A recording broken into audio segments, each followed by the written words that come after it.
কোথায় ভোটে দাঁড়াবো, কার বিরুদ্ধে ভোটে দাঁড়াবো, সেটা ওই শওকত বাবুরা আমাকে ঠিক করে দেবেন। প্রস্তুত থাকুন, সময়ের সাথে সাথে আগামী দিনে কার কার বিরুদ্ধে দাঁড়াতে হয় সেটাও দেখিয়ে দেওয়া হবে।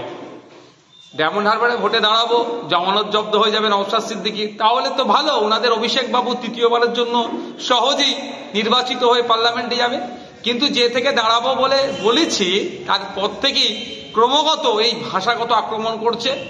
ভাষাগতভাবে আমাকে যেভাবে আক্রমণ করছে বুঝতেই পারা যাচ্ছে যে তৃণমূল আশঙ্কিত, হ্যাঁ একদম আশঙ্কিত।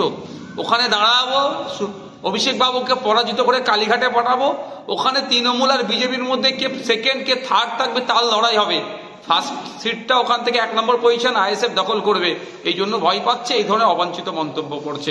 ব্যাপারটা হচ্ছে মুখে চুনকালি মাখাবেন, হ্যান করবেন, ত্যান করাবেন, এগুলো কি সংসদীয় ভাষা? উনি তো একজন জনপ্রতিনিধি, ওনার কাছ থেকে এইগুলো শব্দগুলো, এগুলো ভাষাগুলো মানায় না।